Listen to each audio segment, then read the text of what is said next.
Hey gamers, today it's time to check out Orleans. Let's do this.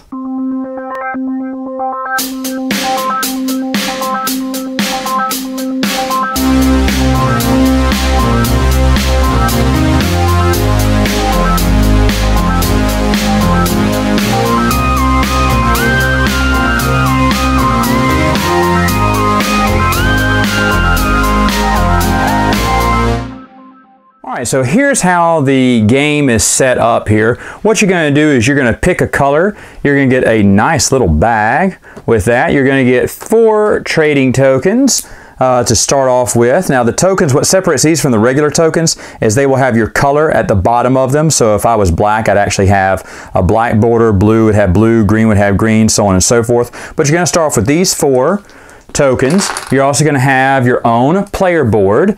This one's yellow bordered, but as you see on the edges, they're all the same, just different colored borders there. So I'm going to play as yellow in this example here.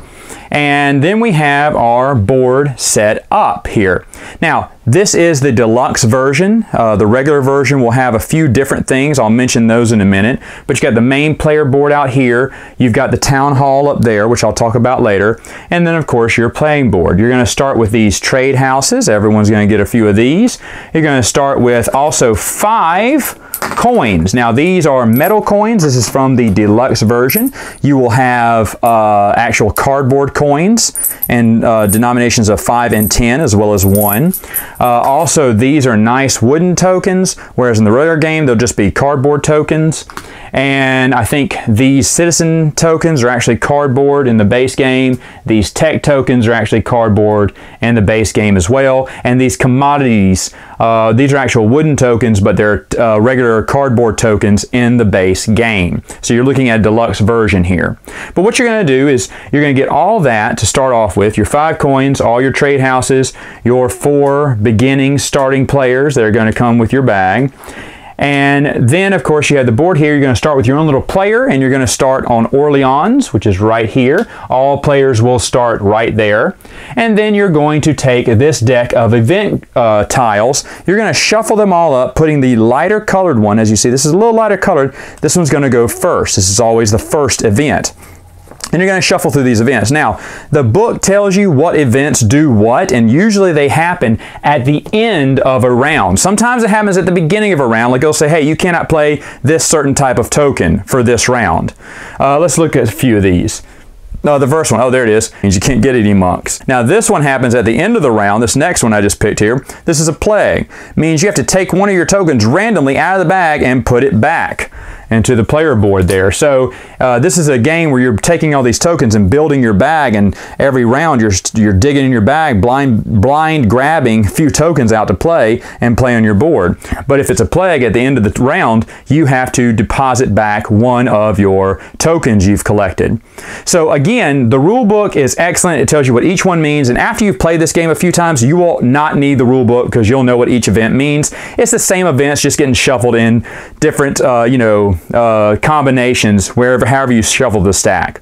So what you are doing is starting with the youngest player. Youngest player is going to get the first token marker, and then you're going to start playing the game. Now what you do, your first round, you'll start with your first 4 people. After that, hopefully you'll be collecting tokens in this bag, and you'll be drawing them out and putting them on the board. And right now everyone can draw out 4 because everyone will start on their little markers. As you see, I have these little squares here, and they denote your marker, and you have one for each one of the tracks here that you'll put them down on. And if there are other players, you start them up here on the 0 as well.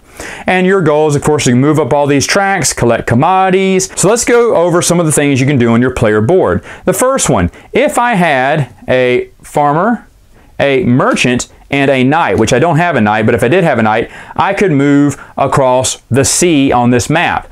And that means I can move from one sea to the next, taking one of the rivers. Any commodity I pass, I could pick it up. Now, if there were 2 commodities, like over here, well, I didn't put this one out because for a 3 or 4 player game, they have 3s and 4s in different areas where you're only supposed to put tokens there if you are playing with 3 or 4. But let's say I had 3 players and I just traveled by here. I could pick up only one of those 2 and I would get to choose. There's cheese, there's wheat, there's tobacco, there's wine.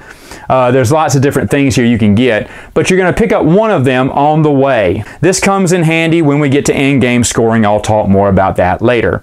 So that's traveling by river. Wagon, I need all 3 of these tokens to place here, and then I can move by on one of the roads. Same thing, collecting one of the commodities. If I have these 3 for Guild Hall, then I could place one of my trade centers right here in whatever city I'm in. So let's say I was here, I could place a trade city here. Now, why would you want to do that? Well, A, it comes in handy at the in-game scoring, and also, if you're the first one to put a trade post there, no other player may play a trade post in a city where you have one. The only exception to that rule is in Orleans, where each player can place one trade house of their own. I can go to the castle, play these types of tokens here, and then that means I can get a knight token. Any tokens I get will go into my bag. Now, I also get to go up on the knight track here, which means instead of 4 tokens at a time, I may now draw 5. Now, of course, when you activate any of these, you get to take these tokens and put them back in your bag too. Now, you don't have to play all of your tokens out on the board here. You can save some in reserve in the market, but you can't have more than what you have spaces for in the market. So let's say it's my turn again and I can draw out 5, but I only have 3 spaces left in my market. That means I can only draw out 3 and the other 2 just have to stay in my bag. I cannot draw them. I can't draw them out and put them on the board either. Another thing you could do, let's say that I was going to get a knight, and with my woodcutter, I was going to put him here at the farmhouse. Now, I'm not going to get this because I don't have enough to get this farmer here. But maybe on my next turn, when I put all these in, I will draw the one I need to get that later. Now, once you place it here, you may not move it during the game to put it somewhere else. You say, oh, I changed my mind. I really want to go to the university instead. You can't do that. The only way that you can get around to doing that is if you draw less tokens out of your bag than what's required. So for instance, let's say I was back down to 4, and so I could draw out 4, but I only drew out 3. Well, for my 4th one, I'm going to take this guy and put him back in my marketplace. Now I can use him back on the board wherever I want. So that's the only way you can kind of switch them around. But anyway, let's talk about the farmhouse. If I put 2 tokens there of the matching colors there, then I will get a farmer. I'll get one of these farmer tokens. I will put that into my bag for next time, and I'll move up on the farming track. And the farther you move up on the farming track, you're going to get a commodity. At first it's wheat, then it goes to cheese, then wine, then tobacco, and cloth, and you're going to keep moving up to the very top, getting these commodities, which are going to give you points at the end of the game. Another cool reason why you want to be on the top of the track when it comes to the farming thing is the person who's furthest along every round, they're going to get a coin for being first. The person who is last is going to lose 1 coin. Now, if there's a tie for first or a tie for last, then no one gains or loses a coin. And if you cannot pay a coin, you're going to go to torture. At any time, you cannot pay the money that's involved, because sometimes, not just the farmer's track, but sometimes there are taxes you have to pay on how many goods you have. And let's say I had to pay 3 coins, but as you see here left over, I only have 2 more coins. Well, where am I going to get my last coin? Well, I have to get tortured for it. What does that mean? That means I have to give up something. I have to give up one of my trade posts that's on the board here. I have to give up one of my tokens and put them back here. Or I have to lose a point on this achievement track, which I'll talk about in a minute. Or maybe I have to give up a tech token, or any number of these. What if I only had 1 token left, 1 coin, I owed 3. Well, then I have to give up 2 out of one of these items. Maybe 2 men from my bag, or maybe 2 trade halls, or maybe 1 trade hall and 1 tech token. I'll talk about tech tokens later. But that's what it means when you go to torture, if you just can't pay the fines in the game. So, moving on back to my board here, I have the village next. If I pay 1 of each token, I get to get either a merchant, a craftsman, or a trader. Now, each one of these are different. If I got the craftsman, I would get a craftsman token, put him in my bag, move up 1, and then get a tech token. Every time you move it, you get a tech token. Tech tokens can be placed anywhere on your board, and they are permanent, and they will cover one of the choices that you have to put down in order to utilize that action. So for instance, let's say I put it here on the farmhouse. From now on, all I need is a craftsman to activate the farmhouse. Now, once I have placed my tech token on my board, I may not take it off. I can't move it over here or just move it over there. I have to keep it where it's at. With tech tokens, there are a few rules. The first one you place, and even says this on the board, the first one you place has to be placed on top of a farmer. So the first time I have to do it, I have to place it on a farmer. So let's say I placed it there. After that, they can be placed on anything else. Now, if I was to get a second tech token, I could not put it on an action where there's already a tech token there. I had to put it somewhere else. Another thing about tech tokens is if I have, and there are these little buildings here you can add to your city. Sometimes they only require 1 token, and I cannot place the tech token for just something that needs a single action. And the last thing, I can't place this tech token on the monastery either to get monks. So that's the 3 rules with tech tokens, but that's what I can get with tech token. So now, what if I got a Traitor here? Well, if I got this Traitor instead, I get the Traitor token, put it in my bag for next round, and then move up on the track. Now, as you see here, that's where I can add these extra buildings. I can add anything from stack 1 the first time, and then going forward, anything from stacks 1 or 2. And these just have different abilities of where you can go. Sometimes they give you money, sometimes they give you commodities. You can open these up, look through them, and pick the one you want and say, ooh, I want this one. And you put it over here to the side of your board, and it's just extra bonus actions you can do during your game. Just gives you extra options and basically makes your board a little bit more unique. This is stack 1 and this is stack 2. There's really not a big difference between stack 1 and stack 2. You can go back and forth, but some of these stack 2 they want you to get later on, I guess, in the game. But those are the 2 extra houses that you can add to your city in order to do different choices. That's what happens if you get the Traitor. Now, what if, going back here, I got the merchant instead? Well, then I take a merchant, I throw him in my bag, and then I move up 1 on the merchant track. And here, as you see, the merchant's going to give me money. 2, 3, 4, 5 coins. And then at the end, if I make it all the way in, I don't get any coins, but I will get a citizen. And the first person to get to the end will only get a citizen. The second person gets squat. And then, of course, the knight track I've already talked about. If I actually was able to get a knight, I could go up there, get that citizen. So here's the next one. University, if I got all 3 of those tokens, I could get a bishop. Now, I'd take this bishop token, I'd put it in my bag, I'd move up 1 on the bishop track, and then go up that many spaces on the initiative track. As you see, the further I get up on this, the faster I will rise. So this one says go up 2, 1, 2. Now, another way to get up the initiative track is to go to Scriptorum. If I play these 2 here, I get to go at 1 on the initiative track. Now, not the initiative track, the achievement track here. Now, the first one to get to any of these citizen tokens, they're going to get that citizen token that comes in. That's important later on in the game. Whenever you pass one of these little stars here, that's also important for in-game scoring, which I'll get to in a minute. And if you pass by any of the money, you're going to get that much money. So if I pass this, I got a 3. If I landed or passed that, I got a 4, and so on and so forth. So you want to get as high up on this track as you can and collect as many citizens and, of course, star points for the in-game scoring. Now, the other things you can do, you can go to the monastery, place these 2 tokens here, and get a monk. When you get a monk token, you'll put it in your bag, of course, for next round, but let's say I drew him out the next turn. A monk is a wild card. Man, he can go in place of anything on the board, whatever you want. So that's what monks are good for. So, now that you have all those, the only last option left is the Town Hall. And Town Hall, you see, has different colors here. You can place 1 or 2 here, doesn't matter. And this is kind of how you're going to cull your bag, because after a while, you're going to have tons of tokens. And a lot of them that you're not going to need. You're going to be like, I have way too much bishops or way too much merchants. How do I get rid of some? So let's say I put 2 here.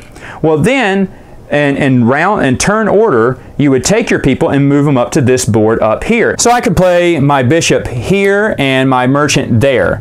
You can play monks on any place where there are monks, but monks do not count as wilds here. You must play the token that matches that color. Now, when you do that, you get the reward, which in this case is just money. 1, 2, 3 coins. Or here you can get 1 point or go up in the bottom track, the achievements here. So anyway, these are the tokens that you'll be placing down. When someone places the last token for that area, they're going to get a citizen token. Now, at the end of the game, everyone's going to add up how many trading posts they have on the board. Whoever has the most is going to get this final citizen here. And then you're going to tally up points. How you tally up points, they have a little cheat sheet here on the board, or you can hand these out to players. As you see, each commodity is worth victory points, depending on which commodity it's worth. As you see here, whoever has the most of these commodities will get those victory points. Coins can be transferred into victory points. Also, your trade posts plus your citizens times where you are on the achievement track will also net you big points. So for instance, let's say I built 4 trade houses and I had 3 citizens. So 4 plus 3 is 7. And right here on the achievement track, I am at 4 here, and I would get this times 4. Now if I was right here, I wouldn't get 4, I would get 3 because I haven't made it to 4 yet.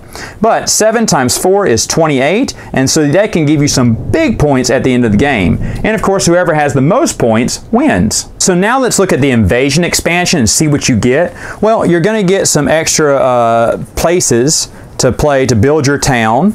They're just different little places here, and the book tells you what each one of them does. You also will get some more event tiles. Hooray! That's really fun. And then you're going to get a ton of scenarios on different ways to play the game. The first one is a solo scenario called the Dignitary. You see the events are already predetermined, and you're going to have to do, follow all the goals. Another solo version is called Captain Version, I guess. Again, predetermined events here, and you're going to have to achieve all of these things here. They also have a few other options for your town hall if you want to play them there. The last solo scenario here, as you see, the actions are predetermined, the events are predetermined, and you have to do all of these scenarios in a row. So those are the 3 solo scenarios they have for solo gamers. What if there's just 2 of you? Well, here's the duel. Again, the events are predetermined, so you know what's going to happen each round. You're going to have to either be, and they want you to be yellow or green, but you have to place your cube here, and the first one to do all 4 of these objectives will win. As you see, there's a few other things you can do to get citizens on this one. And this one also comes with the bourgeois house. I don't even know if that's how you say it. But what you can do, you can pay any token plus any citizen, and then you get to do one of these 4 actions. You get a commodity of your choice. You can move your merchant either by road or by sea 1 space. You get 5 coins, or you can go up 3 on the achievement track at the bottom there. So this is for the 2-player game. All right, the next one is a 2 to 5 player game. It's called Prosperity. Of course, the events are already predetermined. Here's a few other actions you can do to get citizens. And what you're going to be doing is you're going to be moving this carpenter around. He starts here in Orleans, and you're going to have to move him around. And you got a little player board here that is for everyone's color there, that gets to move him around either by land or sea. And as you see, you got 3 tokens here. You can place 3 merchants to move them 3 times by sea, or 3 traders moving by land, or trader, merchant, trader, however you want to mix it up. You don't have to put all 3 here. You can just put 2 there or 1 there. Move them X amount of spaces around the board. You may not put tech tokens here, though, to move them. All right, so why are you moving him? Well, you're going to start off with these cards, and these are just objective cards for the carpenter here. Now, randomly, everyone's going to get one, and they're going to give you a place on the board, tell you where it is, show you even where it is on the board. You're going to keep these hidden, and you're trying to get the carpenter to that area, pay these 3 tokens, and score those victory points. Now, some of them, you have to add commodities to that as well as have tokens. But you can get big, mucho points the more you're getting there. As you see, each one comes differently. So each one has their own personal one. Now, to retrieve an extra and additional card here, they actually give you this token here that covers up Scriptorum and basically changes the rule a little bit. In Scriptorum now, if you play 2 tokens here, you can either go up 1 on the advanced advancement track, or you can get another carpenter token. So basically it's tug of war. Everyone wants to move this carpenter around and score victory points in the game. And of course, after 16 rounds, whoever has the most points wins. Now for any of these games, they also come with these little neutral markers, especially for solo or 2 players is where you'll use them. The last scenario is the co-op scenario called Invasion here. I'm just going to lay this out on the board. And what you're doing in this example, you are working together and you're trying to achieve all of the goals that are listed there. So for instance, here you have to put X amount of knights, or and collect X amount of citizens, give X amount of gold, give X amount of commodities, and that's determining to how many players there are. From 2 to 5 players determines how far up these tracks you have to go. You also have to build fortifications. Fortifications is basically just a trading post with this fortification marker underneath it. You're going to have to build up those fortifications. Also it says you're going to have to complete some of your personal objectives. So these are your personal objective cards. You're going to shuffle these up, hand one to each player, and they're going to have different goals they have to achieve at the end of the game. This one's the assembly hall. You have to complete the assembly hall. So the player would get this and they have to complete that. That'd be theirs. This is only for that scenario in that. All right, so anyway, you have to complete everyone has to complete these personal ones or no one's going to win. And you have to do that over the same 18 rounds to stop the invasion. So it forces everyone to work together and work as a team.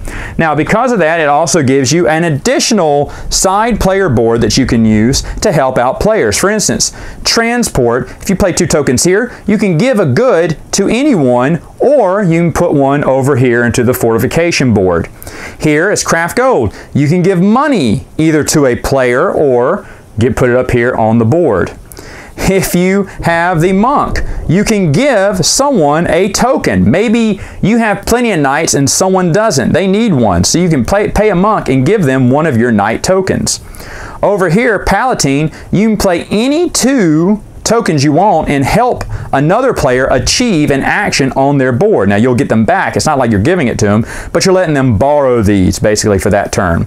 So these are just a sideboard that's designed to help you help others achieve their goals so that everyone can have this board completely done before the game is over, and that's how you'll win Invasion. Now let's get to the Trade and Intrigue expansion. What you're going to get with this is more event tokens. These event tokens are listed A through D in the bag, and what you're going to do is you're going to shuffle through them, pick out 4 of each, and build your deck that way, so even more different events. You're also going to have a few more cities, just 3 more that add to the game that do different things in the game. You also have these order cards, which what you can do, you can add these to the game, shuffle them, place 5 of them out, and each one of them have different goals and objectives. Once someone achieves that objective, they can grab these cards and grab the points associated with them. Once you grab one, another one will come out and replace it. So this is just extra way to get more points in a game. The game also comes with 2 new boards that will replace the old town hall over there.